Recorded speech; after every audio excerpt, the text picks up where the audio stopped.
दोस्तों ये मायने नहीं रखता कि आप स्टॉक मार्केट में कितना पैसा निवेश करते हो, मायने तो ये रखता है कि आप स्टॉक मार्केट में पैसा निवेश करते हो। बहुत सारे लोग सिर्फ इसीलिए स्टॉक मार्केट में पैसा निवेश नहीं करते हैं क्योंकि वो सोचते हैं कि हमारे पास में उतना पैसा है ही नहीं कि हम स्टॉक मार्केट में पैसा निवेश करें। तो दोस्तों स्टॉक मार्केट में पैसा निवेश करने के लिए ऐसा बिल्कुल ज़रूरी नहीं है कि आपके पास में बड़ा पैसा होना चाहिए, आपके पास में ज़्यादा पैसा होना चाहिए, बिल्कुल ऐसा ज़रूरी नहीं है। छोटी से छोटी अमाउंट से भी आप स्टॉक मार्केट में निवेश की शुरुआत कर सकते हो, बट इंपॉर्टेंट ये है कि हमें पहला कदम रखना चाहिए, निवेश की शुरुआत हमें करना चाहिए। बहुत सारे लोग वही नहीं कर पाते। जब तक आप पहला कदम नहीं रखोगे दूसरा कदम रख ही नहीं सकते। तो पहला कदम छोटी से छोटी अमाउंट से आप रख दीजिए, ऑटोमेटिक आपके कदम पढ़ते चले जाएंगे स्टॉक मार्केट में और आपकी वेल्थ भी बनती चली जाएंगी स्टॉक मार्केट में। सिर्फ इंतज़ार करना कि मेरे पास में बड़ा पैसा आएगा तब मैं स्टॉक मार्केट में पैसा लगाऊंगा, ये सोच बिल्कुल गलत है। इस तरीके से सिर्फ आप इंतज़ार करते रह जाओगे और कभी भी स्टॉक मार्केट में पैसा लगा नहीं पाओगे। देखिए बूंद बूंद से ही घड़ा भरता है। अगर आपके पास में छोटा पैसा है तो छोटा पैसा ही आप स्टॉक मार्केट में निवेश करना शुरू कर दीजिए, एक दिन आपका घड़ा भर जाएगा। तो बिल्कुल इंतज़ार मत करिए कि मेरे पास में जब बड़ी अमाउंट आएंगी तभी मैं स्टॉक मार्केट में पैसा लगाऊंगा, आज ही से आप निवेश की शुरुआत कर दीजिए। देखिए दोस्तों, जो मिलेनियर माइंडसेट वाला जो आदमी होता है वो ये नहीं सोचता है कि आज मेरे पास में क्या है, वो ये सोचता है कि मुझे पाना क्या है। तो आपका टारगेट डिफाइन होना चाहिए कि मुझे जाना कहाँ है, मुझे अचीव क्या करना है, वो आपके सामने नज़र आना चाहिए। आज की परिस्थिति आपके सामने नज़र नहीं आना चाहिए। बहुत सारे लोग करंट परिस्थिति को देखते हुए निवेश ही नहीं कर पाते हैं, ठीक है, स्टेप ही नहीं ले पाते, पहला कदम ही नहीं ले पाते हैं, ठीक है। प्रॉब्लम सबके सामने है, चैलेंजेस सबके सामने है, मनी प्रॉब्लम सभी को है, उसको एडजस्ट करना, ठीक है, उसको मैनेज करना वो आपको आना चाहिए। और दोस्तों शुरुआत से ही हमें निवेश करना बहुत ज़्यादा ज़रूरी है। जब हम शुरुआत से ही निवेश करते हैं, मतलब यंग एज से ही अगर हम निवेश करना शुरू कर देंगे तो उसमें क्या होता है कि पावर ऑफ कंपाउंडिंग का हमें ज़बरदस्त बेनिफिट मिलता है। पावर ऑफ कंपाउंडिंग मतलब कैसा है कि पैसे पे पैसा हमारा बनता चला जाता है। जिस तरीके से बैंकिंग सिस्टम में चक्रवृद्धि ब्याज होता है, ठीक उसी तरीके से पैसे पे पैसा हमारा बनता चला जाता है, ठीक है। जो पैसा बन गया उस पर और पैसा बनता है, ठीक है, वो ऐड होता है उस पर और पैसा बनता है। तो इस तरीके से पैसा हमारा बहुत तेज़ी से मल्टीप्लाई होता है और ये जितनी ज़्यादा साइकिल घूमेंगी उतना ही ज़्यादा हमारा पैसा बनेगा। और ये ज़्यादा अगर हमें साइकिल घुमाना है तो ज़्यादा समय लगता है इसके लिए, ठीक है। और अगर हम शुरुआत से ही पैसा निवेश करना शुरू कर देंगे यंग एज में, 20 साल की एज में, 25 साल की एज में अगर निवेश करना शुरू हमने कर दी है, ठीक है, पहली इनकम से ही निवेश करना हमने शुरू कर दिए, तो ये साइकिल हम ज़्यादा घुमा पाएंगे। अगर हम ज़्यादा साइकिल घुमा पाएंगे पावर ऑफ कंपाउंडिंग की तो हमारा पैसा भी उतना ही ज़्यादा मल्टीप्लाई होगा। तो ज़रूरी ये है कि आप जल्द से जल्द निवेश की शुरुआत करो, तभी आप एक मिलेनियर बनने की तरफ आप बढ़ सकते हो।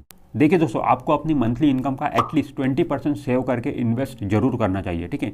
आपकी जो भी मंथली इनकम है, चाहे जॉब से हो या फिर आप बिजनेस करते होंगे तो वहाँ से जो आपकी इनकम आती है, ठीक है, उसका एटलीस्ट 20% आप सेव जरूर करिए और उसे निवेश करने की कोशिश करिए, ठीक है। ज़्यादा निवेश कर सकते हो, ज़्यादा सेव कर सकते हो तो और भी अच्छी बात है। 30% 40% अगर आप सेव करने की और इन्वेस्ट करने की आपकी कैपेसिटी है तो वो तो और भी बहुत ज़्यादा अच्छी बात है। बट एटलीस्ट कम से कम हमें अपनी मंथली इनकम का 10% जरूर सेव करना चाहिए, 20% जरूर सेव करना चाहिए और उसे इन्वेस्ट करना चाहिए। देखिए दोस्तों, आप अपने शुरुआती करियर में कभी भी लोन के जाल में मत फंसिए। आजकल के यंग लोग क्या करते हैं कि उनकी पहली इनकम आई नहीं, पहली सैलरी आई नहीं कि वो EMI पे धड़ाधड़ चीज़ें बाय करना चालू कर देते हैं। कार ले लेंगे, बाइक ले लेंगे, ठीक है, महंगी महंगी चीज़ें ले लेंगे EMI पे। तो ऐसे में क्या होता है कि उनकी जितनी सैलरी आती है उसमें से मेजर पोर्शन उनका EMI में चला जाता है, EMI चुकाने में चला जाता है। तो ऐसे में उनके पास में फिर इन्वेस्टमेंट के लिए पैसा बचता नहीं है। शुरुआती करियर में, यंग एज में, ठीक है, उनके पास में इन्वेस्टमेंट के लिए पैसा बचता नहीं है, ठीक है। और उस तरीके से वो यंग एज में पैसा निवेश ही नहीं कर पाते हैं क्योंकि उन्होंने तो सारी चीज़ें खरीद ली है, EMI चल रही है, पूरा सैलरी आधे से ज़्यादा पोर्शन सैलरी का उसी में जा रहा है, तो फिर वो निवेश कहाँ से करेंगे। तो ऐसे में उनकी यंग एज निकल जाती है, यंग एज में वो पैसा निवेश नहीं कर पाते हैं और यंग एज में पैसा निवेश न करने के कारण फिर वो बड़ी वेल्थ बना नहीं पाते हैं, ठीक है। फिर ओल्ड एज में जाके वो पैसा निवेश करते हैं आफ्टर 40, ठीक है। वहाँ पर आप पैसा निवेश करोगे तो आपके पास समय बहुत कम बचता है दोस्तों। 40 में निवेश करोगे, ठीक है, पैसा बनेगा कब? आपका पैसा बनने के लिए भी तो समय लगता है। अगर आप कोई पेड़ लगा रहे हो, आज वो छोटा पेड़ है, वो बड़ा होने में भी तो समय लगेगा ना, ठीक है। तो वो बड़ा होने के बाद उसके फल खाने का भी तो समय आपके पास में होना चाहिए। आपने 40 की एज में निवेश करना शुरू किया, ठीक है, जब आप 60-65 साल के होंगे तब वो बड़ा होगा, ठीक है, तब वो फल देगा। तो 60-65 साल में जो फल आप खाओगे उसका मज़ा नहीं आएगा, वो फल आपको मीठे नहीं लगेंगे क्योंकि उस समय आपकी हेल्थ नहीं रहेगी। तो जो अगर आप यंग एज में पैसा निवेश करोगे, 25 साल 20 साल की एज में से निवेश करना शुरू कर दोगे, 40-45 में आपको फल खाने का मौका मिलेगा। उस समय आपके पास में हेल्थ भी रहेंगी, ठीक है, तो वो फल खाने का मज़ा भी आएगा। तो कहने का मतलब वही है कि जल्द से जल्द हमें निवेश शुरू करना चाहिए ताकि हम जो पैसा निवेश करें उससे जो रिटर्न हमें मिले उसको हम एंजॉय भी कर पाए, ठीक है, उसके मज़े भी ले पाए। तो दोस्तों बिल्कुल हमें शुरुआती करियर में लोन लेने से बचना चाहिए। हमारी जो पहली इनकम आ रही है, पहली सैलरी आ रही है, हमें पहले इन्वेस्टमेंट पे फोकस करना चाहिए। बिल्कुल 20% उसमें से आप सेव करिए और उसे इन्वेस्ट करिए, उसके बाद में आप जो कुछ कर सकते हो उसमें से करिए, ठीक है। और शुरुआत के करियर में लोन लेने से बिल्कुल बचिए, क्योंकि लोन लंबे लंबे चलते हैं, ठीक है। शुरुआती करियर में महंगी महंगी चीज़ें खरीदने से आप बचिए, ठीक है। देखिए दोस्तों, वॉरेन बफेट एक चीज़ बोलते हैं कि आज अगर हम जो चीज़ की हमें ज़रूरत नहीं है वो चीज़ अगर आज हम खरीदेंगे तो कल हमें वो वाली चीज़ें बेचना पड़ेगा जिस चीज़ की हमें ज़रूरत है, ठीक है। तो आज अननेसेसरी चीज़ें, जो चीज़ों की आपकी ज़रूरत नहीं है, महंगी महंगी चीज़ें, जो चीज़ों की आपको ज़रूरत नहीं है वो चीज़ें मत खरीदिए। सिर्फ ज़रूरत की ही चीज़ें शुरुआती करियर में आप खरीदिए, ठीक है। बाद में आप ऐसे लेवल पे पहुंच जाओगे, आपका पैसा इतना बन जाएगा कि भाई जो चाहो वो आप खरीद पाओगे, ठीक है। मनचाही चीज़ें आप खरीद पाओगे, अपनी जो भी डिज़ायर है उसे आप फुलफिल कर पाओगे। अब दोस्तों हमें इन्वेस्ट कहाँ करना चाहिए? स्टॉक मार्केट में पैसा निवेश करना चाहिए, या फिर प्रॉपर्टी मार्केट में पैसा निवेश करना चाहिए, फिर गोल्ड मार्केट में पैसा निवेश करना चाहिए? तो दोस्तों इसके लिए एक फार्मूला है। फार्मूला ऐसा है, 100 माइनस योर एज। आपकी जो भी एज है 100 में से उसे माइनस कर दीजिए। फॉर एग्जांपल मान लो आपकी इस समय एज 30 है, 30 साल के आप हो, ठीक है। तो 100 माइनस 30 तो कितना बचता है? 70, ठीक है। तो 70% पैसा आपका इक्विटी मार्केट में जाना चाहिए, मतलब स्टॉक मार्केट में जाना चाहिए। 70% आपका पैसा स्टॉक मार्केट में जाना चाहिए अगर आपकी एज इस समय 30 साल है तो। और बचा हुआ 30% पैसा आपको डेट में लगाना चाहिए। मतलब डेट में, मतलब जैसे कि आप डेट में बोल सकते हो कि बॉन्ड में आप पैसा लगा रहे हो, या फिर बैंक एफडी में पैसा लगा रहे हो, या फिर रियल इस्टेट भी बोल सकते हो। मतलब एक जहाँ पे रिस्क नहीं होता है, ठीक है, वहाँ पर पैसा आप 30% पैसा आपका वहाँ पे लगाना चाहिए, और स्टॉक मार्केट में आपको 70% पैसा लगाना चाहिए। आपकी एज मान लो अगर इस समय 40 है, 40 साल की आप, तो 100 माइनस 40 बचता कितना है? 60। तो 60% पैसा आपका स्टॉक मार्केट में लगना चाहिए और 40% पैसा आपका डेट में लगना चाहिए, ठीक है। मतलब जो जहाँ पे मतलब रिस्क कम है, बिल्कुल जैसे कि बैंक एफडी हो गया, ठीक है, प्रॉपर्टी बोल लो आप, ठीक है, बॉन्ड, वहाँ पर आपका पैसा लगना चाहिए। तो इससे क्या होगा, ये फॉर्मूले से क्या होगा, जैसी जैसी आपकी एज बढ़ती चली जाएंगी आपका इक्विटी का पोर्शन कम होता जाएगा और डेट का पोर्शन बढ़ता जाएगा। क्योंकि दोस्तों होता क्या है कि जब हम यंग होते हैं, यंग एज में हमारी रिस्क लेने की कैपेसिटी ज़्यादा होती है। और जैसे कि आपको पता है कि स्टॉक मार्केट में रिस्क होता है, ठीक है, स्टॉक मार्केट में जोखिम होता है, ठीक है। तो शुरुआती यंग एज में हम बिल्कुल ले सकते हैं, तो रिस्क बिल्कुल लेना चाहिए, क्योंकि ज़्यादा हम रिस्क लेंगे तो ज़्यादा पैसा हमारे बनने की संभावना रहती है। तो यंग एज में हमें ज़्यादा से ज़्यादा पोर्शन स्टॉक मार्केट में लगाना चाहिए, और जैसी जैसी हमारी एज बढ़ती जाएंगी स्टॉक मार्केट का पोर्शन कम कम कम कम होता जाएगा और डेट का पोर्शन बढ़ता बढ़ता चला जाएगा। क्योंकि जब हम ओल्ड एज होंगे, ठीक है, मतलब 50 के होंगे, ठीक है, तो उस एज में क्या है कि हमारी रिस्क लेने की कैपेसिटी कम होती है। तो उस समय कम पैसा हमारा स्टॉक मार्केट में लगा हुआ होना चाहिए और ज़्यादा पैसा डेट में लगा हुआ होना चाहिए। तो ये फॉर्मूले को हमेशा आप इंप्लीमेंट करिए, ठीक है। इसी फॉर्मूले से आप पैसा निवेश करिए, तो डेफिनेटली आप बिना जोखिम के भी स्टॉक मार्केट से अच्छा खासा पैसा बना पाओगे। और दोस्तों इससे आपका जो पोर्टफोलियो है वो भी डाइवर्सिफाइड हो जाएगा। मतलब आपका पैसा सिर्फ एक ही एसेट क्लास में नहीं लगा हुआ है, आपका पैसा स्टॉक मार्केट में भी लगा हुआ है, या आपका पैसा प्रॉपर्टी मार्केट में भी लगा हुआ है, आपने अगर एफडी ले ली वहाँ पर भी पैसा लगा हुआ है। तो अलग अलग एसेट क्लास में आपका पैसा लग गया, ठीक है, एक ही एसेट क्लास में पैसा नहीं लगा। तो कभी कभी होता है कि बहुत ज़्यादा अगर मतलब स्टॉक मार्केट नीचे गिर गया तो ऐसे में गोल्ड मार्केट आपको बचा लेता है। वैसे तो गोल्ड इन्वेस्टमेंट के लिहाज से सही नहीं है, ठीक है, बट जब महंगाई बढ़ती है तो उस समय गोल्ड हमें बचाता है, ठीक है। तो इस तरीके की कभी कभी गोल्ड भी हमारा साथ दे देता है। तो हमारा पैसा सभी तरफ थोड़ा थोड़ा लगा हुआ होना चाहिए, और ये फॉर्मूले का जरूर आप यूज़ करिए, 100 माइनस योर एज, ठीक है। उतना पैसा इक्विटी में जाना चाहिए, बचा हुआ पैसा आप डेट में लगाइए। अब दोस्तों स्टॉक मार्केट में पैसा निवेश करने के दो तरीके हैं। पहला तरीका तो यह है कि डायरेक्ट इन्वेस्टमेंट। डायरेक्ट इन्वेस्टमेंट मतलब आपको अपना डीमैट अकाउंट ओपन करना है और खुद ही इन्वेस्टमेंट करना शुरू कर देना, ये हो गया डायरेक्ट इन्वेस्टमेंट। और दूसरा होता है इनडायरेक्ट इन्वेस्टमेंट। इनडायरेक्ट इन्वेस्टमेंट मतलब म्यूचुअल फंड के जरिए, म्यूचुअल फंड के जरिए भी आप स्टॉक मार्केट में पैसा लगा सकते हो। तो दो तरीके, एक है डायरेक्ट इन्वेस्टमेंट जहां पर आपको अपना डीमैट अकाउंट ओपन करना है और इन्वेस्ट करना शुरू कर देना है, और दूसरा तरीका है म्यूचुअल फंड।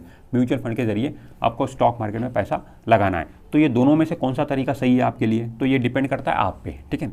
अगर आपको थोड़ी सी भी समझ है स्टॉक मार्केट की, ज़्यादा समझ की ज़रूरत नहीं, थोड़ी सी भी अगर समझ है स्टॉक मार्केट की और थोड़ा सा भी अगर आपके पास में समय है, तो फिर आप डायरेक्ट इन्वेस्टमेंट स्टॉक मार्केट में कर सकते हो। अपना डीमैट अकाउंट ओपन करिए और इन्वेस्टमेंट करना शुरू कर दीजिए। लॉन्ग टर्म के लिए अच्छी क्वालिटी कंपनी लेकर होल्ड करिए, डेफिनेटली आप अच्छी खासी वेल्थ बना लोगे। और आपके पास में अगर मान लो बिल्कुल भी स्टॉक मार्केट की समझ नहीं है, बिल्कुल पता ही नहीं आपको स्टॉक मार्केट क्या होता है, ठीक है, और बिल्कुल भी आपके पास में समय भी नहीं है ये पता करने के लिए कि स्टॉक मार्केट क्या होता है, तो फिर उस केस में आप म्यूचुअल फंड के जरिए पैसा निवेश कर सकते हो, ठीक है। थोड़ी सी भी समझ है तो डायरेक्ट इन्वेस्टमेंट आप कर सकते हो, ठीक है। बिल्कुल समझ नहीं है, बिल्कुल समय नहीं है, ठीक है, तो फिर आप म्यूचुअल फंड के जरिए स्टॉक मार्केट में पैसा लगा सकते हो। और दोस्तों आप दोनों भी कर सकते हो, बहुत सारे लोग दोनों करते हैं, मतलब वो म्यूचुअल फंड में भी पैसा निवेश करते हैं और डायरेक्ट इन्वेस्टमेंट भी करते हैं, ठीक है। खुद भी हाथ आजमा के देखते हैं और म्यूचुअल फंड में भी फंड मैनेजर के पास में भी पैसा अपना दे के रखते हैं, ठीक है। तो दोनों भी कर सकते हो। अगर आपके पास में समय है तो आप ये दोनों चीज़ भी कर सकते हो। तो डिपेंड करता है कि आप पे, मतलब आप किस तरीके का रिटर्न चाहते हो स्टॉक मार्केट से, ठीक है।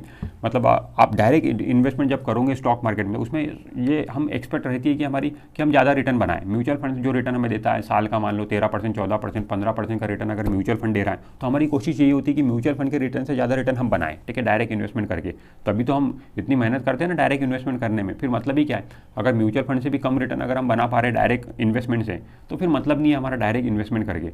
डायरेक्ट इन्वेस्टमेंट अगर हम कर रहे हैं, ठीक है, तो हमारी एटलीस्ट 20%, 25% रिटर्न हमारा बनना चाहिए, तभी मज़ा आएगा डायरेक्ट इन्वेस्टमेंट करने में, ठीक है। और लोग बनाते भी हैं, लॉन्ग टर्म में डेफिनेटली इतना रिटर्न बनता भी है अगर अच्छे क्वालिटी स्टॉक आप अपने पोर्टफोलियो में शामिल करके रखोगे तो। लेकिन दोस्तों मैं आपको एक ही बात बोलूँगा, चाहे आप स्टॉक मार्केट में डायरेक्ट इन्वेस्टमेंट करो या फिर म्यूचुअल फंड के जरिए पैसा निवेश करो, आपका जो इन्वेस्टमेंट है वो लॉन्ग टर्म का होना चाहिए, लंबे समय का आपका निवेश होना चाहिए, तभी आप स्टॉक मार्केट से अच्छी खासी वेल्थ बना पाओगे। आप म्यूचुअल फंड के जरिए पैसा निवेश कर रहे हो, चाहे आपने लमसम कर दिया वहाँ पे, चाहे एसआईपी कर दिया, तो लंबे समय तक उसे कंटिन्यू रखो। डायरेक्ट अगर निवेश कर दिया तो लंबे समय तक होल्ड करके रखो अपने शेयर को, तभी आप अच्छी खासी वेल्थ बनाओगे। क्योंकि स्टॉक मार्केट में जो अभी तक पैसा बना हुआ है दोस्तों, लोगों का पैसा जो बना है वो लॉन्ग टर्म में बना है, ठीक है, लंबी अवधि में पैसा बना है, शॉर्ट टर्म में पैसा नहीं बना है, ठीक है। सेंसेक्स की भी अगर हम बात करें तो ये सेंसेक्स आज आप देखते हो 50,000 के ऊपर जो चलता है, ये 100 से शुरू हुआ था, ठीक है, 100 पॉइंट से सेंसेक्स की शुरुआत हुई थी और आज सेंसेक्स 50,000 के ऊपर है। तो ये 100 का सेंसेक्स जो 50,000 हुआ है, ये 1-2 दिन में, 2-3 साल में नहीं हुआ है, ठीक है, ये लंबी जर्नी में हुआ है, ठीक है, लॉन्ग टर्म की अवधि में हुआ है। तो स्टॉक मार्केट में पैसा बनता जरूर है, बट लंबे समय में पैसा बनता है और वही हमें मानना चाहिए और उसी तरीके से स्टॉक मार्केट में पैसा निवेश करना चाहिए। तो आप अपना इन्वेस्टमेंट लॉन्ग टर्म का रखिए, चाहे आप म्यूचुअल फंड के जरिए करो या फिर डायरेक्ट इन्वेस्टमेंट करो, लॉन्ग टर्म का नजरिया आपका होना ही चाहिए। दोस्तों वॉरेन बफेट बोलते हैं कि जब आप शेयर खरीदते हो तब आप पैसा नहीं बनाते हो, जब आप शेयर बेचते हो तब भी आप पैसा नहीं बनाते हो, जब आप शेयर होल्ड करते हो तब आप पैसा बनाते हो। तो होल्ड करना ज़्यादा इंपॉर्टेंट है। जितना लंबा आप होल्ड करोगे क्वालिटी कंपनी को, क्वालिटी स्टॉक को जितना लंबा आप होल्ड करोगे उतना ही ज़्यादा पैसा आपका बनेगा। दोस्तों लंबे समय के लिए आप क्वालिटी कंपनी अपने पोर्टफोलियो में होल्ड करके रखोगे तो उसका भाव तो बढ़ेगा, डेफिनेटली बढ़ेगा। अगर वो कंपनी अच्छी है, प्रॉफिटेबिलिटी अच्छी है, फंडामेंटल्स अच्छे हैं, मैनेजमेंट अच्छा है, सारी चीज़ें अच्छी है, तो जितना लंबा आप अपने पोर्टफोलियो में उसको शामिल करके रखेंगे उतना डे बाय डे उसका भाव जरूर बढ़ेगा। भाव बढ़ने के साथ साथ अदर बेनिफिट ये भी होगा कि वो कंपनी डिविडेंड भी देती है, ठीक है। तो आपको समय समय पर डिविडेंड भी उस पर्टिकुलर कंपनी से मिलता रहेगा। और डिविडेंड कितना मिलता है, तो बैंक एफडी के बराबर मान के चलो कि आपको डिविडेंड मिल जाता है। मान लो अगर आपका पोर्टफोलियो 1 करोड़ रुपए का है तो आपको सालाना डिविडेंड 6 लाख रुपए के करीब मिलना चाहिए, ठीक है। अब सालाना 6 लाख रुपए मतलब महीने का 50,000 रुपये का आपका डिविडेंड, मतलब 1 करोड़ रुपए का अगर आपने पोर्टफोलियो बना लिया तो महीने का 50,000 रुपये सिर्फ आपको डिविडेंड का आएगा, ठीक है। तो इतना डिविडेंड भी मिलता है। और जो शेयर एप्रिसिएशन हो रहा है वो तो अलग, शेयर का भाव जो बढ़ रहा है वो तो अलग, ठीक है। तो दोस्तों स्टॉक मार्केट में ज़बरदस्त वेल्थ बनती है। स्टॉक मार्केट को आपको बिल्कुल भी इग्नोर नहीं करना है, यहाँ पर पैसा आपको लगाना ही लगाना है। बाकी एसेट क्लास में आप पैसा लगाओ या ना लगाओ, स्टॉक मार्केट में तो आपको लगाना ही है। तो दोस्तों निवेश करने के लिए कितने पैसे की ज़रूरत है, जितने अभी आपके जेब में है। और निवेश करने का सही समय कौन सा है, अभी, आज ही से निवेश शुरू कर दीजिए। जितने आपके जेब में है उतने ही पैसे से आप शुरू कर दीजिए। कल का इंतज़ार मत करिए, ज़्यादा पैसे आने का इंतज़ार मत करिए। स्टॉक मार्केट में कभी भी ऐसा नहीं होता कि आप टाइम कर लोगे, ठीक है, स्टॉक मार्केट नीचे आएगा तब मैं पैसा लगाऊंगा, मेरे पास ज़्यादा पैसा आएगा तब मैं पैसा लगाऊंगा। तो इस तरीके के जितने लोग हैं सब इंतज़ार ही करते रह गए और स्टॉक मार्केट देख रहे हो कि कहाँ का कहाँ पहुँच गया। तो आज ही से निवेश शुरू कर दीजिए, जो भी पैसा है उसी पैसे से निवेश करना शुरू कर दीजिए। दोस्तों ज़ीरोधा हमारे देश का नंबर 1 स्टॉक ब्रोकर है, तो आप भी ज़ीरोधा में डीमैट अकाउंट ओपन करके आज से ही निवेश की शुरुआत कर सकते हो। This is Imran Sheikh signing of.